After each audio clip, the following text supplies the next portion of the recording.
And welcome back, everybody, to another episode of Benched with Bubba, episode 761. Another week of FAAB is in the book, so we are here to recap your Week 5 FAAB, talk some news, because unless you've been living under a rock, a lot of prospect news of late, which is good, contrary to all the injured news we've been getting for a few weeks. It's a little different flavor on this episode, so we'll talk about that and much, much more. You can find me on Twitter at BDintric and my co-host, as always, on Twitter at BreakingBen_T. Ben Tid, how we doing, my friend?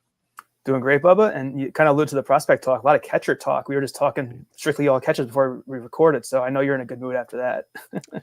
It's been great. It's been real great. And I was so busy yesterday, I was kind of away from my phone for the most part after noonish.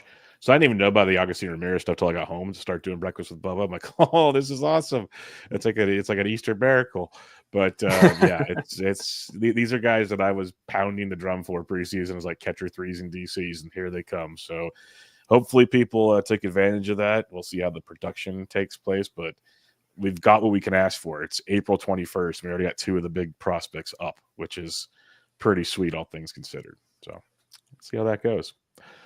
All right, let's just get right to the news because we do have a lot of player to talk about when it comes to FAAB and whatnot. So we'll kick it off with about an hour and a half or so before this show kicked off. The A's finally did it. I wrote about this in ALPT Tomorrow like 3 weeks ago now that I said, okay, Miguel Andujar, cool story, bro. Get Brent Rooker in the outfield because then you can bring Kurtz up. Kurtz and Soderstrom could first base DH, whatever you want to do. I don't care. It'll work. And the A's finally did it. We saw through the tea leaves, Rooker's been slowly playing outfield lately. And then here we are. Nick Kurtz gets the call on Monday to the bigs. And the A's have 6 games in Sacramento this week, which will definitely help things out there, Ben. When we look at Nick Kurtz, he's been a man on a mission, hitting .321 with 7 homers, 24 RBIs, and 18 runs scored in 20 games. Ben, video game numbers, basically. We obviously get a full week of play before we have to talk about him again next week for how much money he's going to go for. What's your thoughts initially, though, with this Nick Kurtz situation? He'll probably go close to 300, assuming everything goes all right. Chandler Simpson, who we're talking about, was going in that range, but steals are a different story. First base is kind of weak, though, and if Kurtz is anything, it shows that he's anything, it's going to be a lot of money to get him. I kind of want to get MLB TV to watch all those games late at night, just hanging out before I go to sleep, just turn on the A's and just watch some fireworks because I'm already heavily invested in some of the guys they've already had on the roster, but now with Kurtz showing up, I kind of want to see what he looks like. But yeah, it's definitely more regarding Kurtz next week. I mean, if you're not an NFBC, definitely add him. But for us in NFBC, if Kurtz wasn't drafted, you can't do anything yet. You just got to wait and see and figure out how much money you want to throw out of your wallet to try to get him. Yeah, if you really want him, you're going to have to pay for it. If you overpay, that is what it is. Like, if you want him, you're going to have to go get him at this point in time. The talent is legit. Looking at Ryan's minor league leaderboard sheet from the Patreon, it's pretty remarkable stuff. Ryan even tweeted some of this stuff out, but Kurtz has a .655 slug, 35% fly ball rate, but a 20% barrel rate, and a max EV of almost 108 right now. It's pretty impressive. He has not even attempted a steal, though, so don't plan on that in your repertoire. But the power is legit, and we'll see how it translates. It's funny you mentioned MLB TV. When Ryan and I were streaming on Playback last Wednesday, they had the minor league game on, and it was the A's minor league team, so Kurtz was on. So I had that on the TV while we were streaming the other game here, and just to check him out. And now here he comes. So that'll be great. And real quick plug for Playback TV, if you guys are new to that, want to come hang out and watch a game, we have the Bubba and the Bloom channel, and I'll be streaming a game Wednesday evening. There's 4 games, actually. I know it's late for the East Coasters like you, Ben, but they started about 9:40 Eastern, 6:40 Pacific. There's 4 games that night. I'm going to focus on Freddie Peralta versus Logan Webb, but there's 3 other really good games as well. So if anybody's bored, wants to come hang, talk some baseball, fantasy baseball, I'll be there, and we'll see who else jumps in from time to time. But I want to throw that out there as well. If you guys do one Friday, you should try to do the A's. If I have Friday, might actually be in play, so we'll see how that goes. Oh, right now we got news. Spencer Strider placed on the 15-day IL with a hamstring injury, Ben. Oh, well, it's not an arm, but yeah, my question is it really the hamstring? Because we saw the velo down the last start. I'm still skeptical here, of course, but it's literally just happened. So any initial reactions there, I guess? No, I have to take him out of my Yahoo lineup for today. And not that it matters; it's daily, but yeah, that's I mean, you never know with guys coming out from injury. They can always hurt something else by compensating for their original injury. And I guess I don't know if that's the case with Strider right now, but definitely get him out of your lineups if you still have time to do that. Yeah, at least the Braves gave us about an hour head start before a lot of the lineups lock for the NFBC to make that move. If you have Strider, I don't have any, so I have nothing to worry about in that regard. All right, let's talk about we're gonna dig into some of the prospects that won't be added till next week. We'll save the other ones for later.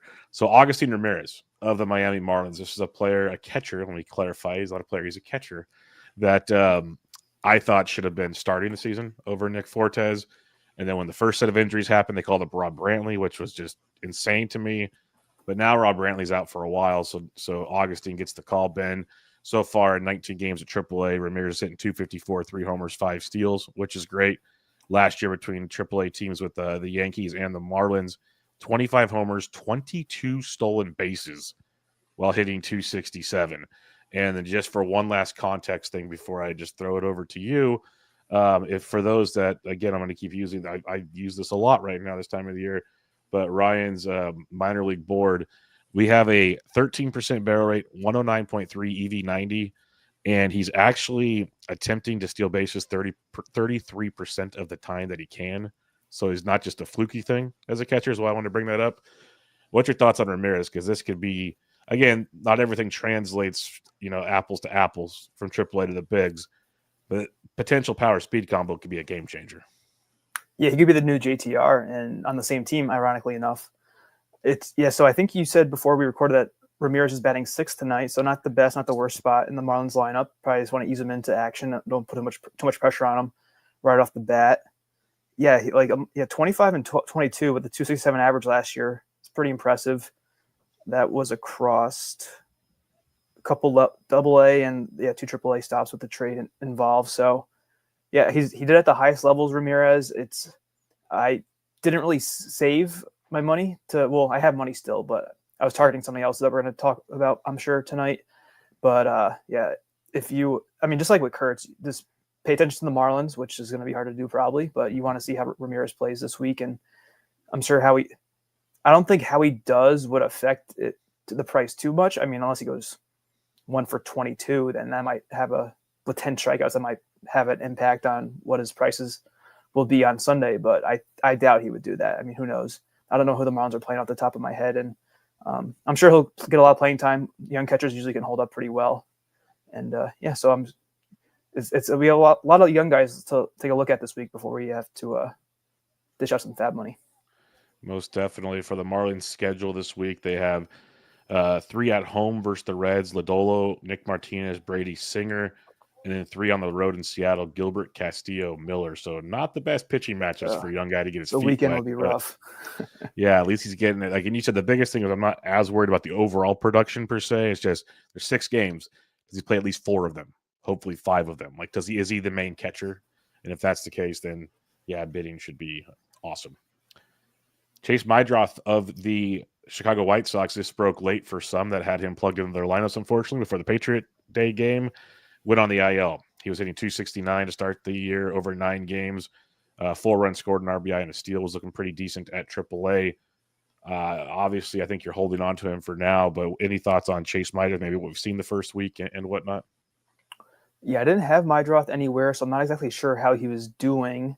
I know it's poor analyst for the sake of the show, but I'm looking at the roster now, and there's no actionable move. It's Jacob Amaya back at shortstop, and second base is Lennon Sosa has been pretty good in DCs. But yeah, Amaya is a non-factor in fantasy.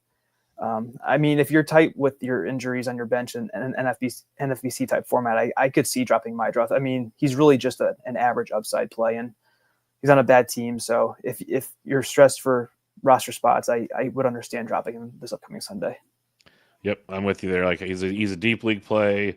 Not a whole lot else at this point in time with him. Maybe it develops into more, but we were saying that last week as well when it comes to Chase Mydroth. Logan Henderson had a heck of a debut on Sunday against the Athletics. 6 innings, 1 run, 9 strikeouts, only 1 walk. That was great, kid, but sadly enough, back to AAA as they called up Yoho, one of the best relievers in baseball, apparently in the minor leagues. And Henderson's time will have to wait, which made sense. Like the writing was on the wall, Ben, with Tobias Myers coming back this week. Woodruff's back in like 2 weeks. It kind of all checked out. But any thoughts on what we saw? Because of like he's going to be in the player pool now, I believe. So you got that going for you. Is this like somebody try to stash cheap and hope he comes back pretty soon, or where you at on what you saw? Well, what I saw looked like I didn't watch any of the game, but looking at 9 Ks to 1 walk, it always gets me very intrigued when I see a starter doing that, no matter who they are. But Henderson was actually available in maybe 1 or 2 of my main events, and yeah, I was like under $10 just because I wasn't sure what the future was holding for him, and sure enough, he got sent back down, which is unfortunate. It's weird to see that Chad Patrick, Quinn Priester, and Jose Quintana are holding a roster spot over someone like this, especially the Brewers are trying to compete. So I don't get why they would make that decision. But, I mean, they did go out and trade for Priester, but it's a sunk cost potentially at that point. I mean, you made the move. You can't undo it. I think you'd want to stick with the best talent, and it seems like Logan Henderson's one of their best options. So, but it's whatever. I'm looking at their injured list right now on roster resource, and they have like a staff and a half worth of injuries in the rotation. It's something, but yeah, if he's definitely someone to keep in mind. Henderson later in the season, maybe in a couple weeks, if Woodruff looks bad and like velocity's down, same thing with Myers. If any of these guys are showing signs of injury or some poor performance, I think it would be a good idea to try to, like you said, add Henderson for cheap if you can afford to, and see if he makes the rotation again. Yeah, it's one of those questions like, do you go and stash Henderson now for $1? Do you wait for Zebby Matthews? Like, it's all obviously team dependent and what you can do and whatnot. But we know when Zebby gets the call, if he's available, he's going to cost a boatload of cash. And Henderson will again once he gets the call if he's still sitting out there. So it's kind of like you have the chance to do the fun thing. Not sure which one pays off first, I guess, but it's out there for sure. Jace Young of the Detroit Tigers was recalled on Monday. We saw Jace last year with a cup of coffee at the big league level, over 94 plate appearances, no homers, 14 runs, 3 ribbies, no steals, hit 241, kind of grinded through things. 3 homers and a steal, hitting 239 to start the season at AAA. But when you look at the deeper numbers here, we saw Chase Young has a 21.7% barrel rate, a 144 WRC plus. So the results might not be there, but the skills have definitely looked good so far here. Any thoughts on Chase Young? He will get a full week to see before we have to worry about adding him. Yeah, he's someone who's going at an affordable price in DCs, and even then, I wasn't very interested in Jace Young.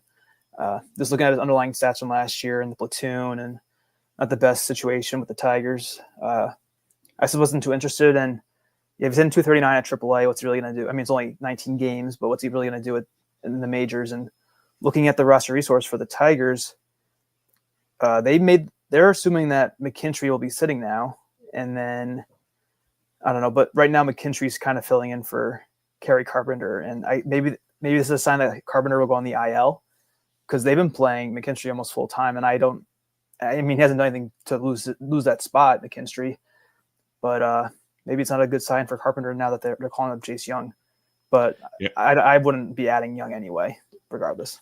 Yeah, they're saying some news today, like just real recently. Carpenter's going to be taken really, really slowly with his hamstring situation. DH only if he plays at all right now. They want to play Javi Baez in center field, which will be amazing. Yeah. No way. Oh yeah, no, that's a legit thing that they're talking about doing. I'll find. Oh yeah, it says that right now. Yeah, they're going to try to play him a lot in center field right now to see what he can do. Which means Trey Sweeney doesn't have the platoon, which is a plus if you're a Trey Sweeney fan. But yeah, Baez in center is going to be quite the experience, which again could play to your Carpenter thoughts and some other potential situations, because that outfield's been just depleted since spring training. So they need Parker Meadows back. I mean, I need Parker Meadows back in my life too, but they really need him back. Yeah, he started a throwing program finally. He got cleared, which doesn't mean he's close, but at least he's doing something, is the way I look at that. So second half monster. Yep. That's just like last year, all over again. All right, a couple more notes here. AJ Puck to the IL over the weekend with a left elbow forearm area situation, having an MRI on Monday. We'll await the info there. I did not drop him this last week, so I wanted to see the, results of the MRI, Ben. Any thoughts on the Puck situation, not to mention Justin Martinez having arm fatigue already? This is not a great start for what we thought was a really good closing situation in Arizona. Yeah, I was going to say, in theory, this is really good news for me, even though you don't want to see anybody hurt, because I'm a very big Justin Martinez stan. I was very upset. I was at Easter dinner last night, and I was looking at my phone, seeing that the Diamondbacks were up. And I'm like, oh, great, this is Justin Martinez. And I go, why is Shelby Miller, or whoever they brought in? I go, where is Martinez? Because I knew he hadn't pitched in like 2 days. But I shared the clip of Torey is it Lovolo? Yeah, Lovolo's the Diamondbacks manager. He was talking after the game about why J Mart wasn't in, and he did not seem concerned at all. And I don't know if it was just arm fatigue or just like general fatigue. I hope it's just general, because if it was arm, it's a little more concerning. But if he's just tired overall, because there was a stretch of games where he went like 3 in a row. I remember, because I've been paying very close attention to that usage because of where I have Martinez. And yeah, I mean, elbow inflammation could be a precursor. Who knows if the imaging saw everything? But yeah, I mean, I don't have puck anywhere, which is probably obvious to people who have heard me talk about Martinez before. So I didn't have to decide anything one way or the other, but he could be a drop potentially, depending if any news comes out this week.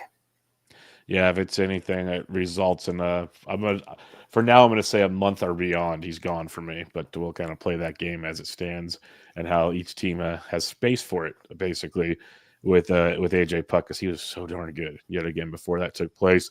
More news on Spencer Strider that just dropped. He hurt his hamstring right before the game, playing catch in the outfield.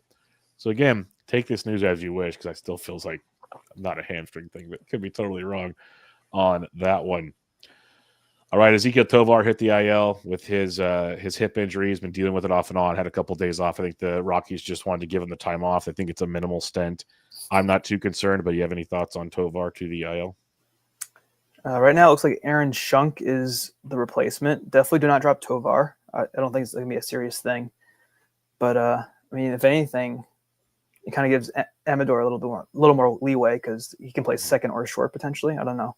But, yeah, this is not a lot of fantasy relevance besides you're losing a starting shortstop. But other than that, there's nothing really you can do. All right, the last bit of news, Ben added to the list here. It's a good one. Tyler Stevenson begins a rehab assignment this week. Ben, how excited should we be? Well, I'm very excited. So get ready to put him in your lineups. I don't know if it would be for the weekend, but hopefully next Monday or Tuesday, I feel like he could potentially be back, Stevenson. Yep, no doubt about it. It seems like, earliest this weekend, if not early next week. It feels like we get Stevenson back in our lives, which a lot of us need, especially with so many catchers kind of underperforming. But we do have Caro, who we're going to talk about, Ramirez, then Stevenson coming back. Things are looking up. We had Dingler already come up. Things are moving in the right direction for us catcher fans out there. All right, let's get to it. Week 5 FAAB. Ben, for those keeping track at home, we use the NFBC player movement page, talking OCs, 12-team leagues, because most people play 10s and 12s. So we'll give you an idea there. Obviously, an idea there. Obviously, Ben gives his 15-team expertise, because most of these guys are already gone, unless they're the prospects of note. So we'll get after it. This was one of the more expensive weeks that we've seen in a while, Ben, to start the year. It's week 5, and this is one reason why Nick Kurtz on paper should go for like 500 plus, but might not be able to, because people are spending cash now. So the funds have been shifted, and it starts with Caleb Durbin. He's not the most expensive guy this week, but he's the most added guy in OCs. Caleb Durbin was added in 207 OCs, as high as 254. Dun, dun, dun. As low as $1. Thank you, OCs. You are absolutely amazing. I got a ton of Caleb Durbin shares, none for $1. I know Ryan put it in the Discord. He got a ton of Durbin shares. I don't think he got any for $1.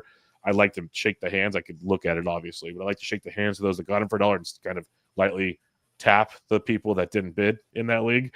But what's your thoughts on Durbin? I know myself and Minnie were very excited about him coming into the season. We were very angry when the Brewers didn't start him at third base out the gate, but here we are. Just for the audience, there were 2 bids of $1 that won, and one was a 750 OC. My God. That's bad. Whoever's in that OC, I mean, both OCs, that's just terrible. Like, come on. But a 750, oof. Jeez, they got to wake up. Yeah, that's bad. Yeah, well, so Durbin, he kind of profiles kind of like the Nico Horner, maybe Bryson Stott, Andres Jimenez type, with the minimal power, great speed, and at least a decent average in the minors. I think he's going to play third base probably, right, for the Brewers? They said he'll be the lead third baseman for the foreseeable future was the words they used. Yep. So he'll get second and third base eligibility, which would be great for his versatility. And yeah, I didn't get Durbin anywhere, unfortunately, but he may have already been added, or I think it was because of course, I've been saying here the last couple of weeks, worry about talent when you're looking at FAAB primarily at this point in the year, but I didn't need a lot of second base help in spots, and he's an unknown Durbin. You're not going to know how he's going to perform once he gets called up. I'm looking at the bids. Actually, there's not a lot above 100 in the OCs. It's a lot in the all actually pretty evenly distributed. So it's just dependent on which league you're looking at. But yeah, he was highly sought after, Durbin, because of the steals. And I think the one downside though is that he'll probably hit 9th for the Brewers. So he has to do a lot in the few plate appearances that he'll be getting. But if he plays every day, he can make up for it a little bit. And I mean, the Brewers have a solid lineup. They've been a little underperforming, I think. But overall, I think it's a good ad. And like I said, I didn't really get I did put bids in for Durbin. I wasn't too aggressive just because of positional needs. Yeah, no, I was a big fan because there's two reasons. I've been struggling at corner infield also. He's going to get third base here in a week or so. So it's one of those, like, I'd be cool to I'll add him and sit him if I have to type deal. I was looking long-term with him. I agree that talent should be very good. Hits for a decent average. 10 to 15 home run pop, tons of speed. So I'm a big fan of what we have here. And I will recap our FAABs. I think I got him around like $45 in most of my leagues, which I was very content with. Then I see some of these other bids and got very not content with now. But it is what it is. That's the usual situation in these formats. Just flipped over to the main event real quick. He was picked up in 37 leagues, so rostered in a lot of places already. As high as 269, as low as 47. So that's a plus at least. At least there was some representation there. All right, the name that was on the tips of everyone's tongue this weekend, because Chandler Simpson was recalled or promoted to get his first stint in the bigs on Friday. Started Saturday and Sunday, picked up a steal on Sunday. Chandler Simpson stole over 100 bases in the minor leagues last year, which is just mind-boggling. He had one home run and inside the park. He has not left the building, as one could say, just yet. Simpson went in 198 leagues, Ben, which someone's apparently stashing him because I doubt he's available in any leagues. I can check that soon. But he was added for as high as $699, Ben. Almost 70% of an original budget. As low as $36. That is some pretty crazy stuff there. And it's not just like one big bid. There was 2 in the 500s. There was 3 in the 400s. So it was some heavy shopping in the OC streets, Ben. What were your thoughts on this one? Yeah, he cleared out a lot of bankrolls. That's for sure. Which I am very happy about. I'm looking at the list, and I don't understand how Heber League is affording. I forget who he bought last time. He went crazy on whoever the Dolander, I think. Is Dolander or Veen, one of the two? Oh yeah, I think it was so he's going for steals. I mean, he's on here a couple times, not as many times as last time, but I recognize his team names. I'll tell you. Yeah, right now. It was Veen. I just pulled it. Or it was Zach Veen. He was going Veen. Over 300, like 280 to 330 on Veen last week. Maybe these are the teams where he didn't get Veen on. Yep. Yeah, there you go. Yeah, so Simpson, I think my largest bid was about 80 in the main event for him. And there was there's 1 or 2 spots where he was already taken because of when those drafted. He was already in the player pool, so people were stashing him. But where I think it was actually the main event that's been doing really well. It was that one where I bid around 80 for him. I just couldn't go anymore because like I talked about this before, but like with the overall component of the main event, I can't be having a guy who's like guaranteed for no power in my lineup. And it's not like I'm desperate for steals there. You shouldn't be desperate for steals anywhere right now, unless you drafted for that, like you heavily punted steals and you were hoping to add Chandler when he got called up. I guess that's a strategy, but not one that I would do, but I could see it happening somewhere. And I mean, he'll be good in runs in theory, steals and average. But the other thing that kind of held me back was, besides the profile, was just the playing time. Because right now the Rays, they already have Mangum, Meisner, and Morel. And I mean, it would make sense to play Simpson over Mangum and Meisner because of the age. And Simpson's like 24. Those guys are in the mid to late 20s. But then they also have Lowe, DeLuca, who will be back eventually. I don't know how long DeLuca will be out, but it's a little bit longer for Lowe. It's just that they have a lot of options for playing time over Simpson, and like he'll hit first versus righties. It looks like maybe 9 versus lefties. That's how they've done it so far, the Rays with Simpson. So it's just the profile is hard to stomach if you need a little more balance in all your roster positions, and then how long will he be up for, I guess, is the other big thing that I was worried about. So definitely someone to go after, but I just can't. Even $300, there's no way I was coming close to being competitive. I would have to be like Waxman, who got for 36. He was the min bid in the OCs, freaking Waxman. But the times when you play 800 leagues, you're gonna get some gems every once in a while. You will get a gift sent your direction once in a while. That is for darn sure. I got one share because I was not bidding high at all because I was okay being wrong. I get it. 100 steals is cool. I was concerned with playing time because, like, you could even Cameron Meisner's been playing great. He's in a platoon. This is what the Rays do. Not saying they'll platoon Simpson per se. He started versus a lefty already, so that's a positive sign. But like Johnny DeLuca was supposed to be out 2 to 4 weeks. It feels like it's been almost 2 weeks now. So like he's got to be getting close. Josh Lowe, who knows what's going on there because that's Josh Lowe. But to your point, there's a lot of mouths to feed in that outfield. And to your other points, which I was probably more concerned about, is when I look at just a fantasy team, like I just don't. I hate rabbits. I hate rabbits. Like call me the Elmer Fudd of fantasy. I don't care. But no rabbits on my team is the way I'd go about that. So I'm with you. I got him in one league, 250 standalone for $9. Pretty pumped on that one. But that's impressive. That's literally just the most keep them honest bid I could put out there, and it's just like, oh, okay, sounds good. I'll take it. But yeah, it was not a top priority for me, and we'll see. Could be totally wrong when all things are said and done. All right, we got some pitching to talk about here now because pitching was interesting this week. Not a lot of options, but some very. Do you believe in the bounce back options were on the table? One was Andrew Abbott. Ben Abbott was picked up in 168 leagues, as high as 179, as low as $1.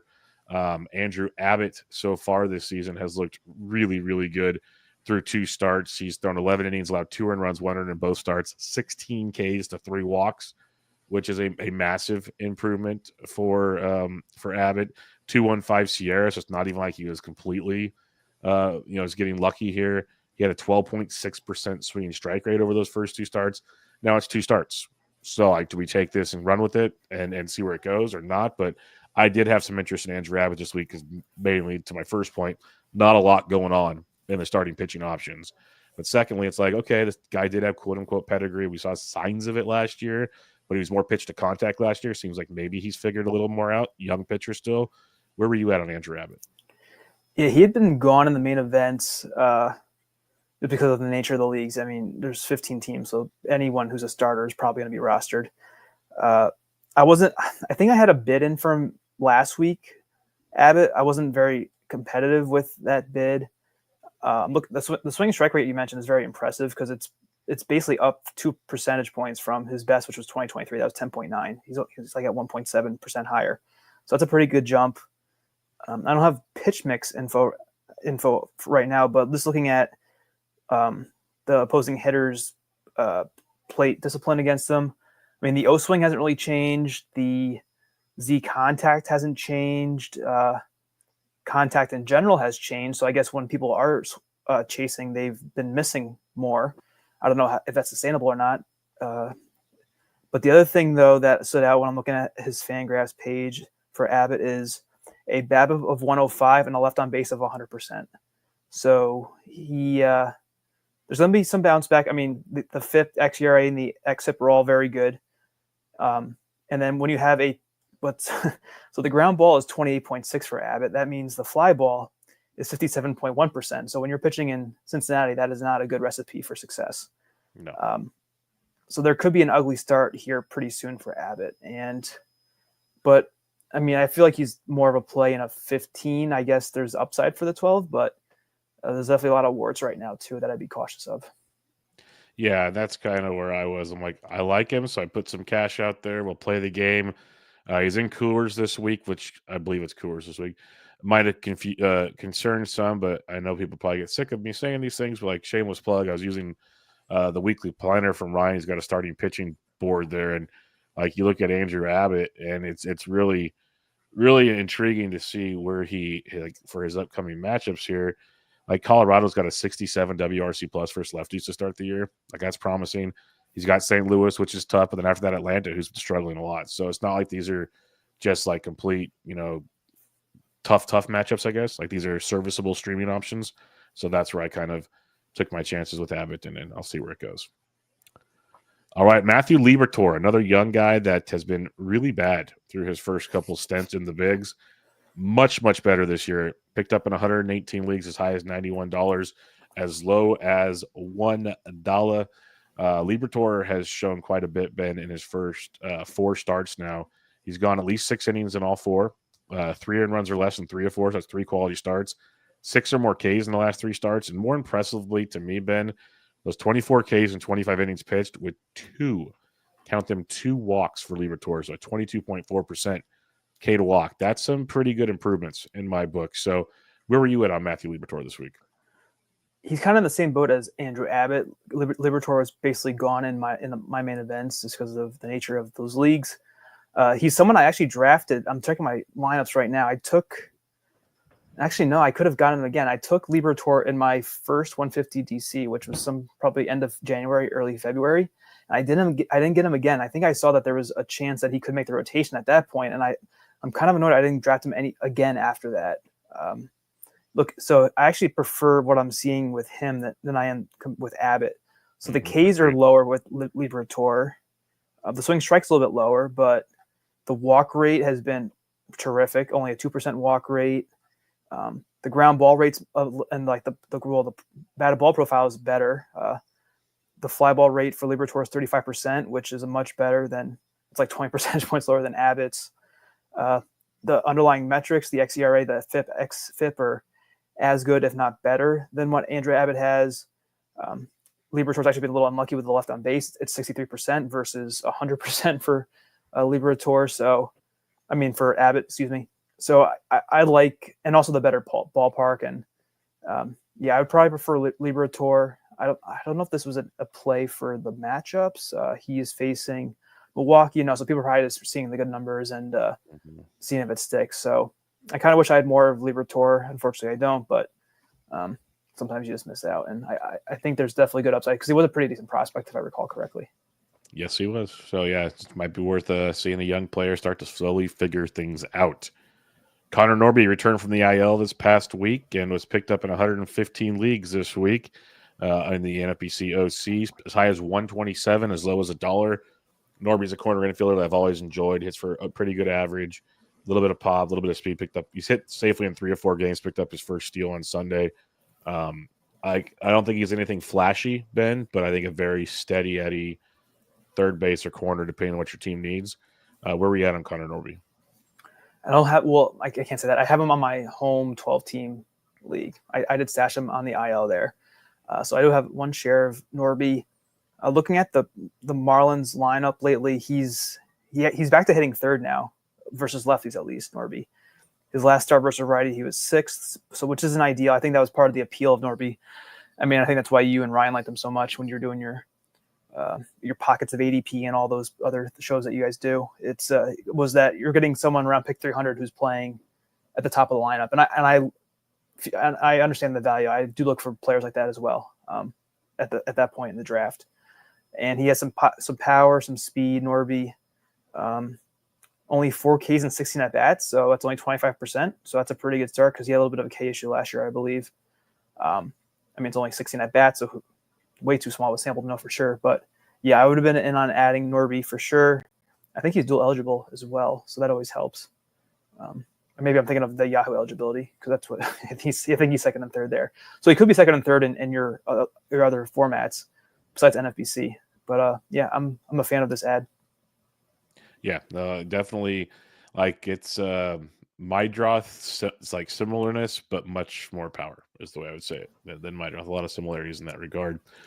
Carson Kelly, people finally opened their eyes to this one. And I remember last week, Ben, when I was really mad that I missed that he got out of the game on Sunday, and I ended up picking him up, and then has a monster week. So we're good. Life is good yet again. Carson Kelly was added 112 leagues. Now this part I wouldn't have agreed with, but as high as $100, as low as $1. Carson Kelly's been nuts, and he's still platooning with Amaya, but he's kind of on the stronger side of an almost evenly split platoon. But Kelly's hitting 371, 6 homers, 18 RBIs, walking 24.5% of the time with an 8.2% K rate. I do not believe those numbers continue, folks. Like, be very clear of this, but ride it while you can is the way I would say it. So, yeah, I'm all about this move. I think this is a phenomenal pickup if available. Did you end up playing Kelly last week in that league? Oh, yeah, I didn't have a backup catcher. He was in the lineup, so it worked out very well. I'm not carrying 3 catchers unless the only leagues I have 3 catchers in is if Stevenson's on my bench or a couple Ivan Herreras that I'm still almost dropped this week but still holding on to. Yeah, I'm doing the 3 catchers with the Stevenson teams. So I'm looking at his weekly breakdown for Kelly. 6 at-bats week 1, 12 week 2, 6 week 3, 11 last week. And he's running pretty pure to have 6 homers with that few of it at-bats. We'll talk about our FAAB, and one of the leagues where I did upgrade a catcher, I did have Carson Kelly as my backup bid. So I was in on him for sure. But I think part of the issue with those at-bats too, at least recently, is that, like you said, he missed a couple of games with injury. But since Kelly came back on Wednesday, he played 3 or 4. And I'm only looking back at six games right now, but I'm sure probably be a little more 50-50 before that. So it's just, I wouldn't have gone too crazy. Like, I was in the 30s, I think, with my bids. I wouldn't have gone any higher than that because, he's been fantasy relevant in the past, Kelly, I think, when he's on the Diamondbacks for a period of time. But yeah, like you said, Adam, and see if he stays hot. He's definitely going to cool down some. It's just a matter of what the baseline production will be.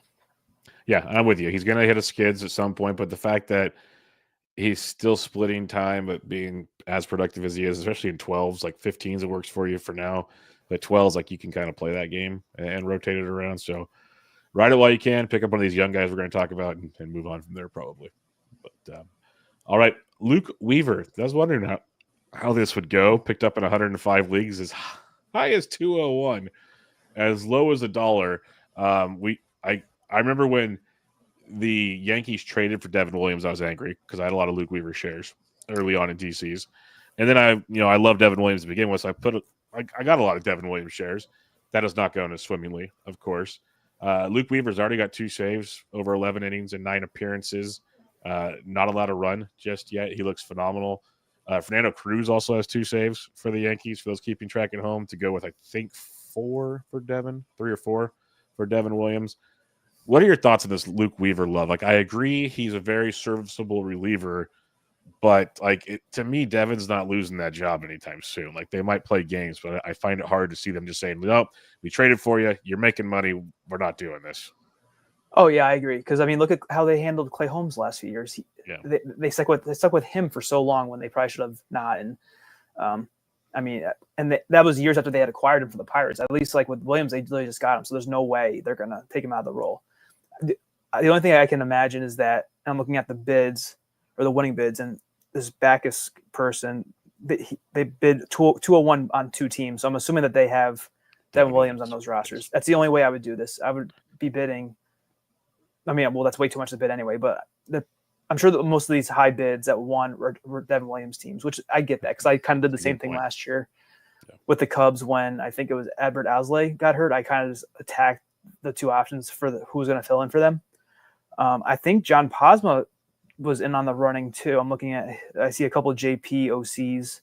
I'm assuming that's John Posma because he loves OCs. He was in like the 50s for Luke Weaver. But yeah, I think actually just before we recorded, I was watching MLB Network, and they hit the side-by-side of Weaver and Williams stats. And they were just comparing how starkly the 2 have performed thus far. But yeah, there's no shot anytime soon, unless Williams is hurt, that he's going to lose the job. It's just, I think in some spots, a very expensive insurance policy. Yeah, I know. I had Weaver on waterfalls. Not sure. I don't think I got any shares of Luke Weaver, but I was interested just for the fact that he looks like he's going to pick up a save every other week right now. He's going to get you great ratios and strikeouts. So if it's one of those weeks where you're thinking about a sketchy stream or a Weaver's probably the choice type thing. Like, I live in that world, and I know a lot of big time players think that's a bad idea because whatever. I enjoy that just to sleep at night, but I don't think I paid enough for Weaver. I probably should have, knowing that I have a lot of Devin Williams shares. But like it was weird because Williams struggled his first few outings. Then he had 2 saves in a row where he started to look pretty good again, and then he blew up again over the weekend in Tampa Bay. So it's just like, figure it out, buddy. But we'll see where it goes. Quinn Priester picked up in 104 leagues, as high as $76, as low as $1. Quinn Priester's made 2 starts with the Brewers. You mentioned him earlier when we were talking about Logan Henderson. 5 innings in both starts, only 1 earned run, and that was in Colorado. 4 Ks in both starts, 5 total walks. So there's some things to like here. There's some like definite like red flags to pay attention to with Quinn Priester. That's the nicest way I'm going to say this right now. But again, at the same token, I'm not going to compare him to Abbott or Liberatore. Priester was a top end prospect for the Pirates at one time. So I'm not saying he's going to be great, but I could see like the idea of maybe people think he's going to figure it out. I don't know. Where were you at on Quinn Priester after that long-winded way of saying he's not that good, probably? I have not put a bid in for him yet. I'm sure he was already taken probably last week in main events. So I pulled up. Yeah, you mentioned that how I mentioned Priester earlier. I'm not, as you were saying that, I was hoping that I was justified in saying how not good he is. His K- walk is only 7.5%. So that's not good. That's a 4.5 walks per 9, and a K per 9 less than 7 or less than 8, 7.2. His xERA is 5.39. His FIP's 4.23. xFIP 4.08. His left on base is also 100%, kind of like how Andrew Abbott's was, and the BABIP against for Priester is 2.31. So people are probably seeing the 0.90 ERA, and then he has a 2-start week. I checked that. He's facing your Giants tonight, and then he's facing the Cardinals. So I think people just saw the 0.9 and then the 0.9 ERA and then the 2 starts, and that's why they added him. He was just in the news. We mentioned that they traded the Brewers traded with the Red Sox to get Priester, but yeah, this could be a Easton Lucas type 2-start week potentially. Yeah, and Easton Lucas got sent back to AAA on Monday, so got that going for you. Yeah, what a world would that be if they bring Henderson back up, send Priester down, even when Myers comes back? That'd be the smart move, actually. That's what should have happened. Yeah, that's the smart move. But we'll have to see how that plans out. Like Priester, that Giants matchup, Giants 106 WRC plus versus righties, St. Louis 103. Then even next week against the Cubs, who have a 115. So none of these are really great matchups for a guy that pitches to a lot of contact. So keep that in mind.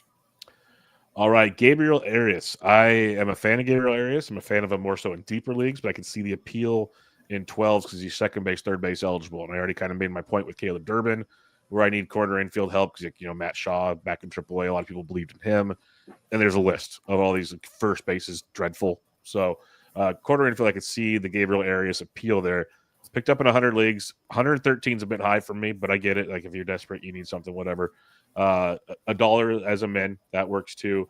Arias is playing primarily second and shortstop. So he's probably, I think he's going to get shortstop eligibility by the end of this week, I would imagine as well. So that's another plus. Hitting 277, 4 homers, 10 runs, 10 RBIs, and a steal. 4 homers matches last season's high. Just going to throw that out there. But a 143 WRC plus. Guy's playing great. He's playing every day. So like I could see, rolling with it. He seems like he should almost be gone in 15s for you, Ben. Like he's like the perfect guy there. But 12s, I get it right now. I did have a bid, I think, this past weekend for Arias. I didn't get him because of some other guys I had ahead of him, I believe. But yeah, he's been pretty. Like when I first saw people adding him, I was like, really, Gabriel Arias? Because I mean, he's been nothing the last couple of years. His OPS has been around 600 in 2024, 2023. But so it's going to come down from 841 right now. But I mean, I will say he has a 70th percentile barrel rate at 13%, which is very good. That's a. And then I've heard Rob D talk about this, but the bat speed's improved. I think he's a 93rd percentile right now, Arias, with the bat speed. I don't have up what it was last year, but it's definitely up. Middle of the pack sprint speed. I actually have Arias in my 12-team Yahoo league because he's second, third, and eligible there. And I needed a bench bat that was kind of hot. And even in that where we rushed like 300 people, it's kind of like a little OC. It's there's not a lot to choose from, so I figured take the chance with the Arias and add him. The XBA isn't terrible, 246. The XWOB is above average, so is the XSlug. A couple other metrics are kind of around league average. Overall, his average X velocity is only 23rd percentile for Arias, 87.4 miles per hour. But I mean, if you hit it well enough, I mean it's fine. You're not hoping for him to like win your league for you or anything like that. And he plays every day. mostly for the Guardians. He's been hitting 6th, 4th, 7th. So yeah, I like him. I think he's more of a 15-team play, like you were saying. I think people just see that he's playing well in 12s, and that's why they're adding to see if it's 6. But he's only 25, so I guess he could still be growing as a player. Yeah, I guess we'll see what happens. And the one thing I'll say in 12s, like in 15s, he's pretty much, as long as he's playing every day, he's going to probably be in your lineup most weeks.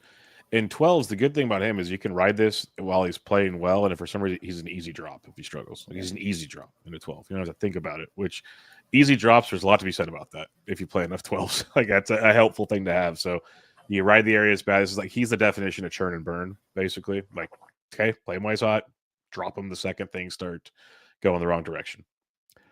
Another Milwaukee Brewers pitcher, because he has a 2-step, the same one as Quinn Priestman. That's Jose Quintana this week. He has picked up in 100 leagues as high as $50, as low as $1.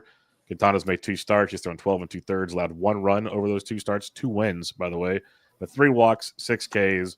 So you're just praying that he can, he's a 15-team at best for me. Like in 12s, there's nothing I want to do with Jose Quintana. I mean, a lot of the same analysis I said for Priester applies because he is also getting that 2 start. He's at San Fran, at St. Louis this week, Quintana. He also, this is actually really funny. He has a .71 ERA to Quinn Priester's .9, and Quintana's left on base is also 100%, and his BABIP against is 194. And then even better, his K- walk is 6.5%. So it's going to be ugly soon for Quintana. His FIP and xFIP are a little bit better. They're both 3.82. I think that's because he has a high ground ball rate right now, but it's definitely his career high. It's only been 2 starts. So I think this could also be another Easton Lucas-esque 2-start week for Quintana. Yeah, it's scary. With Quintana, sometimes I'm like, okay, at least he's the veteran where you're like in 15s, he rarely crushes you, but he really never gives you like the goods. Like, oh, I'm so glad I started him type thing. He has been good the last few years. Yeah, like we're in 12s, that doesn't do it for you. Like that's just not it. That's not happening. But at least in 15s, like he can be suitable and you can kind of wade through that, if that makes sense. So yeah, it's not pretty by any means if you haven't figured that out yet with my trying to sugarcoat that situation. His swinging strike rate is 3.9%. Yeah, they're 2 starts. Ben, I think you can get more than a 3.9% swinging strike rate if you were on the mound right now. Let's just put it that way. I probably could, honestly. Yeah, that's what I'm saying. I'm pretty sure. Like I'm older and I'm like a salad tossing lefty, so I couldn't. But I have a feeling you're young enough that you could probably still put a little zip on it and some movement and navigate that one for sure. I had a pretty poor arm out, I will admit. I was more of like the throw strikes kind of pitcher. That's how I was. I was a lefty that just because I throw curveballs and change ups, it kind of mix things up type deal. All right, Luke Keeschel. Here's one of the prospects that got called up this past week after we kind of talked about too early on. Keeschel was picked up in 98 leagues as high as 138, as low as $1. Some might have been kind of hesitant because in NFBC he's util only. There was a fun discourse in the Discord earlier about each format we talked about. He was eligible at a different position. There was like no uniformity to it. It's pretty funny actually. Playing second base in AAA, so eventually he'll get that second base up here. He's DH second. DH might take a little while is the problem in Minnesota, but hit safely in all 3 games, 2 doubles out of his 4 hits. Got a steal already. Been 15% K rate. I know it's a small sample, but still I like to see that from a young ball player. Like he's making contact. I don't think I got any shares, honestly, but I see the appeal. It just, to me, it felt like a Brooks Lee, like slightly elevated Brooks Lee profile. And maybe I'm wrong there, but where were you at on Keeschel? I didn't put a bid in, honestly, because of the U2 only. I didn't even look to add him because I have a main event with Ohtani. I have a main event with Brent Rooker. And then the other main event, I had other needs. So it's, so I don't have a lot to say. I mean, last year he went 15-23 with a 300 average. So that's really good. And only 102 games. Yeah, he had Tommy John surgery to kind of. Yeah, so it cut the season short. He went DH, second DH, his 3 games. He's really been in there because of Willie's been out. So I don't know if they think that Willie will be hurt like on the IL, but if Castro's healthy, I guess he could play the outfield and Deshaun Kersey could stop playing, and then Keeschel would be the DH all the time, presumably for now. But yeah, Brooks Lee's basically been playing 3 out of 4 the last 4 games. I actually had bids in for him in the spotter too. And also too, like listen to what I said. The Twins, they play guys all over the place all the time. Yes. So that's also why I wasn't too. I mean, I never even heard of Keishel anyway. I was at least when I go for a prospect, I want to like know who they are. And for him, it was just let someone else have fun with dropping him in a week or two when he stops playing or this doesn't perform. Yeah. No, I'm with you. Like I think he's an interesting stream. The util only was a massive deterrent for like I have a lot of Manzardos and those kind of guys. So I know Manzardo's not hitting for average, but I'll still take that power upside over Keishel right now and go that direction. So it just didn't fit my builds. Let's put it that way. A couple more here. And this is where I really like doing these exercises with you, Ben, because we talked Abbott, we talked Libertor, who went for a lot of money in like almost every league. And now you have JT Jen, who maybe has picked up a little last week. That's fine, but still 95 leagues, as high as 86, as low as $1. Jen's somebody we've talked about a lot. I've talked about a lot on a lot of shows because we saw improvements in spring training. We saw improvements in the minor leagues. The velocity's been up. Lots of things to enjoy in that regard. He only went 4 2/3, allowed 3 runs in Milwaukee, but 5 1/3, 1 run against the Mets. So he's pitched pretty well. More importantly to me, Ben, 13 Ks and 10 innings pitched. So we got a high strikeout arm that is partly due to the velocity changes and whatnot. I understand last year was bad for Jen, so maybe some people turned off maybe the ballpark. He's going home this week to face Texas, whatever angle people want to give. But to me, I don't know he's that far off of Abbott and Libertor is my point to this conversation. And to see him go for the price difference is why I like these exercises, at least for people that might still be playing out there in Yahoo or something. These guys are available. Like this is where this conversation is interesting. So where were you at on JT Jen? Yeah, he was added last week in my 15s. So, and I did not put any bids in for Jen. I'm looking at his numbers right now. So yeah, he has a 30% K rate, but he only has a 10.6% swing strike rate. So, or 10.2, excuse me. So either that swing strike has to come up or that K rate's going to come down. The one good, and also you mentioned the ballpark in Sacramento. That's another reason why I wasn't too I didn't go crazy. It was only 1 start too. I didn't look into it too closely when I was doing FAAB for last Sunday. But he does have a 65% ground ball rate, which is going to be very helpful. And he has a history of that in the minors, Jen. Last year with the A's, it was only 47.1%. That's still very good. It's definitely leaning ground ball heavy. So yeah, I mean, there's definitely some upside with him. The only thing the walk's been a little bit high so far in the 2 starts. But it's really hard to tell for sure that it's going to be an issue after 2 starts. But yeah, to your point, I think it's definitely a little more appealing to pay this a lot. Well, Libertor was 91, Jin was 86. It's just that I think Libertor was added more leagues. That's really why. Yeah, so the prices weren't a whole lot different, but Abbott seems like they were for sure. Mm-hmm. So yeah, I get your point, and if you need upside arms, even in an OC, I get taking the flyer on Jen. I think I had him ranked out. I think I had him Libertor, maybe Abbott, Jen, mainly because he had that Colorado start coming up. Mm-hmm. But long term, I'd probably have a Libertor, Jen, Abbott. In reality, is like where I'd be going there. We'll see how that pans out. But like you look at Jen, and obviously he's playing in Sacramento, and that ballpark's pretty rough. But he gets Texas back-to-back starts. They both have an 81 WRC plus versus righties. We know their offense has been horrible. And then his 3rd start coming up at the Marlins. Like if he can't get it done here, it's an easy see ya.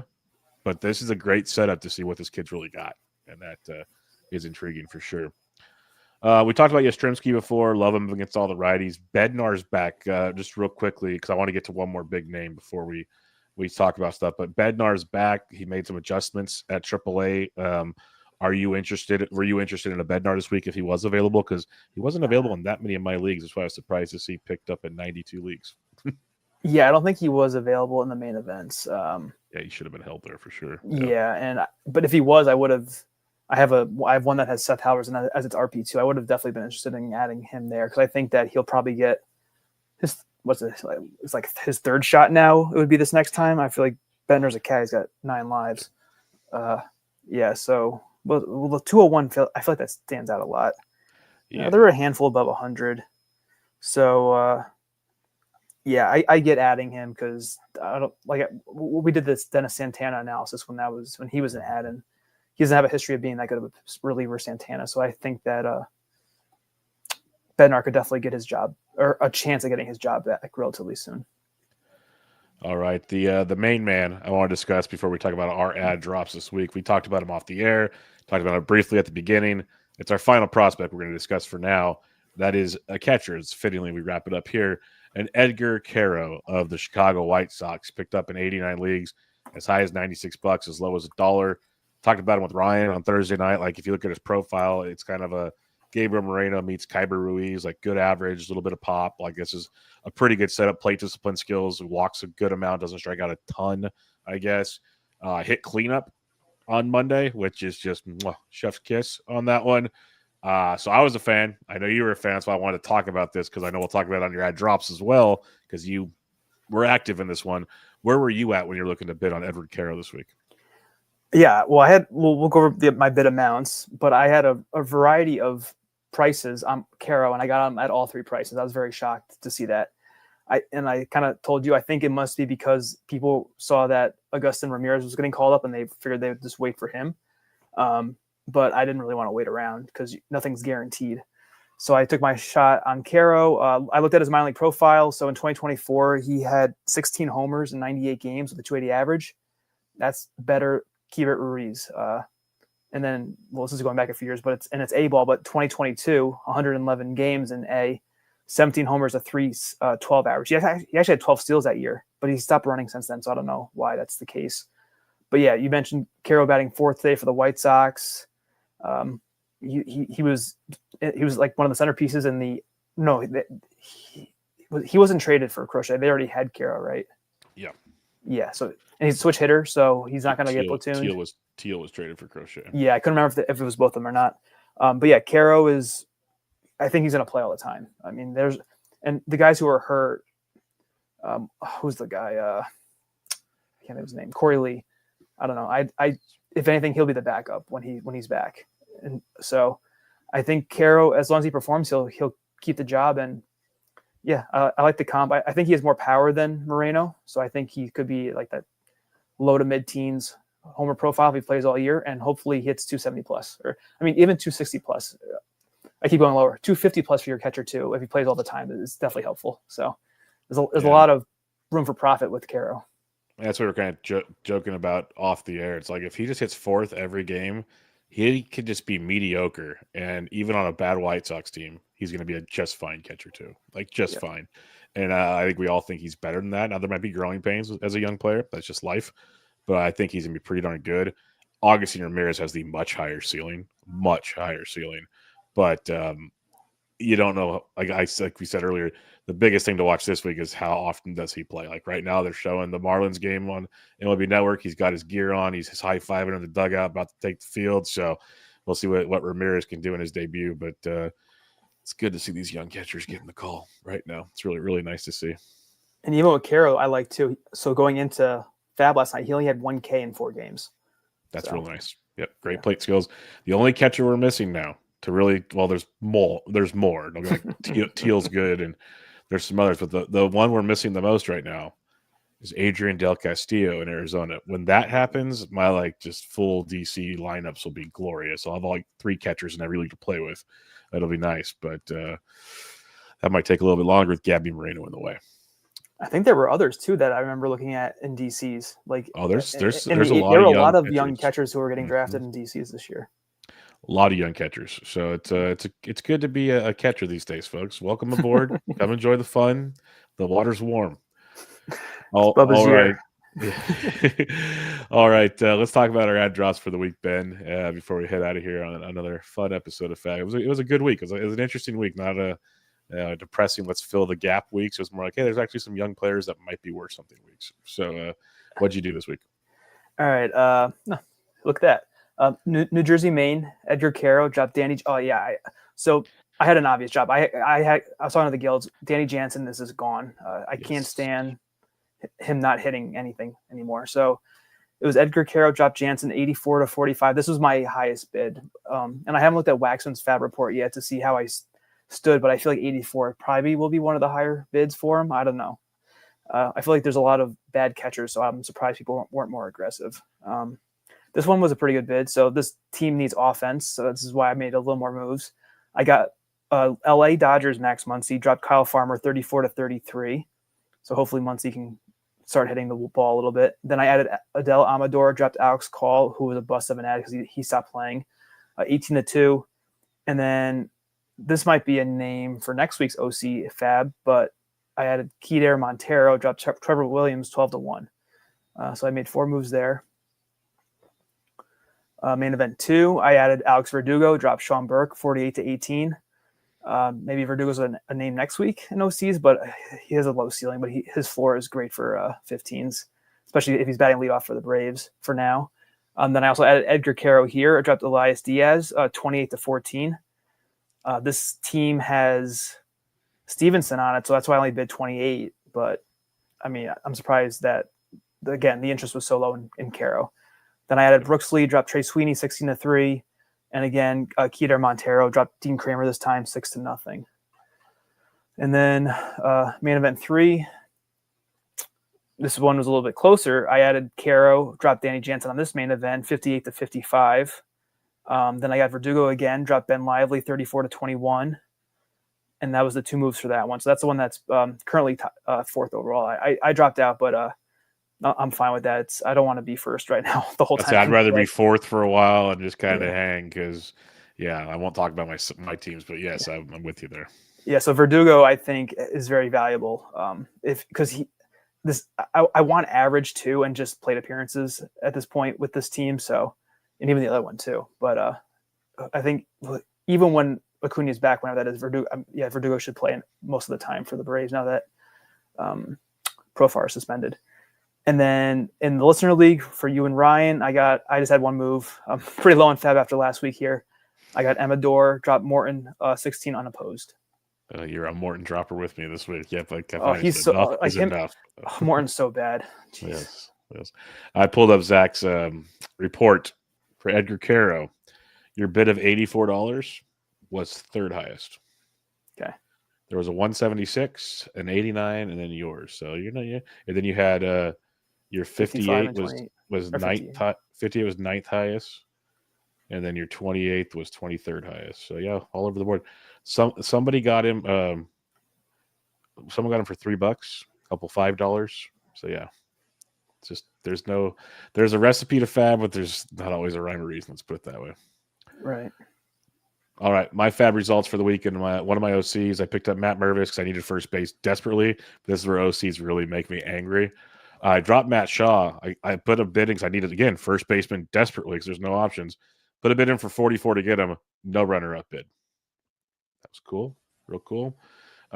Picked up Caleb Durbin. Dropped Kyle Stowers 44-33. Added Osvaldo Bido. Dropped Cade Povich 12-0. And then I added Jose Caballero. Dropped Brian Hayes like I did a couple weeks ago. Brian, it was good. Then it got bad like usual. $8 to runner up of 5. So there was some interest in Caballero, and I just want to. This is where when I play DFS, it actually helps me because I usually just write. I have been writing Caballero off, but the dude's playing pretty much every day, either in the outfield or shortstop right now, hitting 300 on the year with a homer and 5 stolen bases, still striking out like 36% of the time. That is horrific. So it's one of those where this could easily get derailed at some point. But so like we talked about Gabriel Arias and other guys. In a 12, I'm going to ride Caballero as long as I can. Then we're going to move on. Not to mention his thank you. Not to mention his position flexibility comes in handy in a big way. Mm-hmm. I beat Bubba OC. I picked up Caleb Durbin, dropped Jock Peterson. That's happening. 44-35 runner up. So that was nice. Got Caballero here. Dropped Matt Wallner 8-6. So again, there was an interest in Caballero, which made me feel better because I was kind of nervous about that. Added, real quick, Bubba. Yeah. So you dropped Wallner. I think I held him in both spots. Did you have? Well, it is a 12, so it's different, I guess. Yeah, that's why.